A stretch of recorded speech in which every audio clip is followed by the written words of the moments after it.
Perfect. Thank you very much, Antoni. No, it was very good to hear also this civil movement thing, because I think that's very important, that it's a feeling for the Catalan people to feel Catalan, and also the movement and questions about why should we go further. It's not one party or another. It's a movement. I will give the word on to Antoni Abat to say something about which possibilities we have, and I know that Tony and I think that it could be very interesting to have a Danish debate in the parliament, and I think that your question was very interesting, so go on. Well, thank you very much. I first of all want to thank you again for the invitation to hold this event here, and especially after listening what happened to you today. So I really appreciate it that you stay here, you are with us. Thanks. I mean, my presentation, or my speech, is mainly divided in two main topics. The first one deals with examples that Catalans we have been thinking about as a way to have a democratic answer, to make a solution, or to give a path to what we call the Catalan conflict, or the Catalan situation, or the political issue. Then the second part is dealing mainly with the EU as a political body, institutional framework, dealing with questions of political identity and political integration. Some of the things that I've been thinking to talk about has been already said, so I'll try to skip it out. Yeah. If we listen, for example, yesterday's speech of our president, he was thinking. Normally they talk about two main models to follow. The first model that comes in our mind is always the Canadian model, as a way to democratically have a solution, have an answer to a territorial claim of a part of the federation. Well, I mean, there is the thing in very general terms. The issue in Canada was finally solved. The solution was gave by the Supreme Court of Canada in a decision of 1998 that all the Democrats around the world, we need to print it out and to put it in a frame and put it in our walls. I'm not kidding, because it's true. I mean, it is really understanding of the sense of what a democracy, a mature democracy, should, how to react to these territorial claims. I mean, but I wanted to let me quote one of the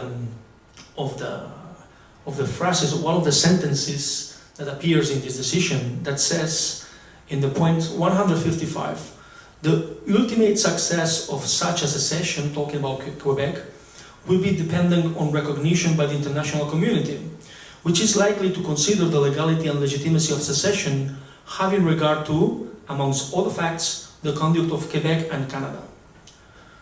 This sentence is, according to my point of view, is very important, because first of all it says, well, it is true that the condition of a state does not depend on the international recognition, but finally the success of this new state condition, it is related with the international recognition. Therefore, it follows saying, look, and you will win this international recognition depending on your behavior, depending on how do you act.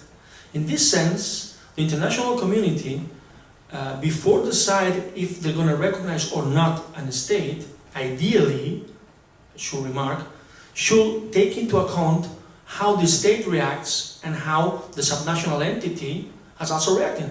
Which are the arguments at the end of the day that we have on the table in order to recognize you as a state. This is what the decision is talking about.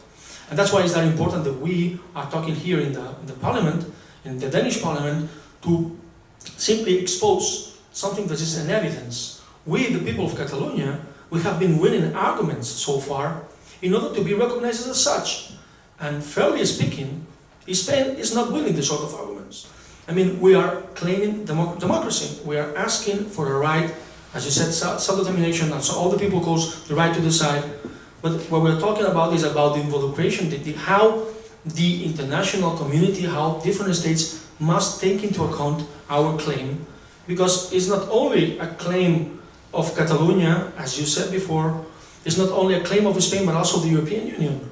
And, and I think the legitimacy that Catalonia has been winning has been already shown. And I'm completely sure that we're going to keep winning arguments along these years to again and again consolidate our claim as a democratic claim. The second example that Catalans we are using, actually, mainly lately, as Albert Royo has already said, is also the British example. We know that each case are peculiar, are singular. We know that. We know that the Faroe Islands, the Greenland examples are also peculiar. We know that Scotland has a different constitutional accommodation. And I say constitutional because some of the main argument that Spain is using is that the United Kingdom has not a written constitution, which is really, for a professor of constitutional law, which is really freaking out. It shocks, because the understanding of a constitution to be used against the will of the people is something that we don't learn at the school. I don't teach my students in Denmark or all around the world, look, we're going to use the constitution as a barrier. We're going to use the constitution as a legal argument against the will of the people. This is something something that is lost in the time. Yeah. So this is not the idea of a constitution as such. And I think Tony has already highlighted some of the statements that the Prime Minister Cameron said on the issue. But again, let me quote that Cameron said at the newspaper that after saying that, well, of course we're going to allow Scotland to vote because we are a democracy, something which is evident. And then he also said, well, and we will respect whatever is the result of these elections, of this voting. It was a survey in Catalonia saying that 80% of the population in Catalonia will respect the potential result of a referendum, which also shows how democratic is the people in my country. And this is something that we need to take into account. Spain is always using excuses, I will say, arguments, saying, well, context matters. Canada is a federal state. It is in the Americas. We cannot compare with Spain. Then the United Kingdom, of course, is also, they have not a written constitution. And my claim, is not because I'm in Denmark, but I did it before, is that the example that we should add is the case of Denmark. Not only, as Nikolai Williamson has already said, that they have a law. Of course, we are in a democracy. The people for the Faroe Islands, if I'm not wrong, they approved a constitution few months ago.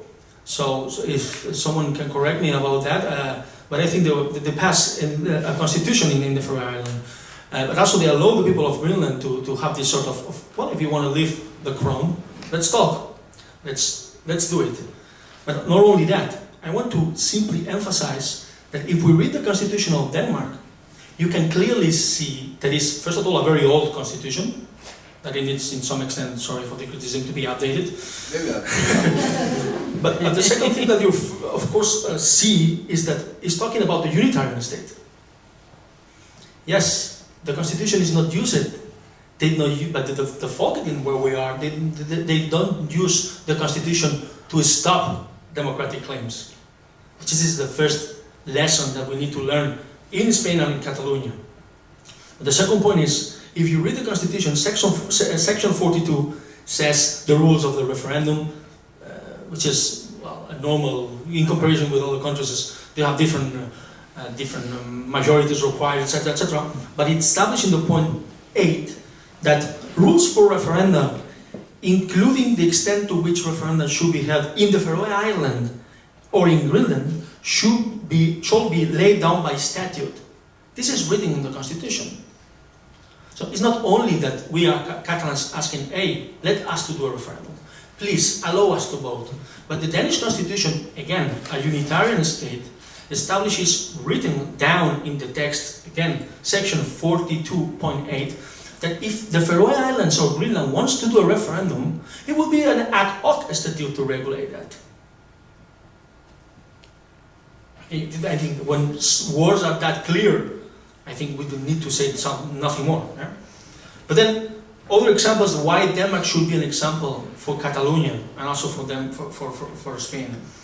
I mean, if you see how Denmark dealt the independence of Iceland from 1918 to 1944, if you read, that's why I'm telling you that you need to update the constitution, that there is an article, which is article section 87, saying citizens of Iceland who enjoy equal rights with citizens of Denmark under the Danish-Icelandic Union, which is of course abolished, shall continue to enjoy the rights attached to the Danish citizenship under the provisions of the Constitutional Act. So that's the thing. I mean, if we get independence, Catalans, of course we will have something, and that's why Denmark will be a model for us to have an article saying, look, the people who is in our country, who belongs and wants to be Spanish, they will have the same rights that we do. Not only because we are citizens of the European Union, but also because our constitutional text will provide, as Denmark provide to Iceland, that you have equal rights that we do. And this is the example to follow. This is the path to follow. For us, but for Spain too. And, well, I mean, not only how they dealt, not only how the independence of Iceland, and also the allowance to the Faroe Islands and to Greenland to leave the crown in case of they support it fully. I mean, these are strong, very strong arguments to be taken into account in Catalonia to defend the Danish model as a model to follow. Yeah? And I think then Spain will say that probably Denmark is I don't know what, a Scandinavian country with a lot of tall people. I don't know which is going to be the excuse not to follow the Danish model. Because again, they will have a written constitution, they will have a unitarian state. They will say, well, I don't know, who knows the excuse, yes? Well, the last thing that I wanted simply to mention, that was already said, is how important can be the secession movements in the European Union, and how important can be and should be to have a proper answer to these movements within the European Union. I mean, member states, but also from institutional framework. Nowadays, there are there are some research, there are some, the European Union, the policymakers and decision makers are really taking seriously how to react to these movements, because something that we learned after the Scottish experience is that if Scotland will win the referendum, the European Union had not reviewed any answer to that. They didn't know if there was an internal election, they didn't know if Scotland was out, they didn't know which was the procedure. Of course, we have all our own understanding, our own interpretation. I mean, we can, again, we are in Denmark, how Denmark reacted, how Denmark acted within the European Union to allow a contrario sensu interpretation of a treaty to permit Greenland to exit of the European Union, which was not regulated on the treaties. But then, again, the European Union is now taking serious measures, is now working hard to have an answer with something that potentially will have one day. If it's not in Scotland, it will be in Catalonia. If it's not in the Basque Country, or mainly, who knows, in Flanders or the Veneto. Thank you very much.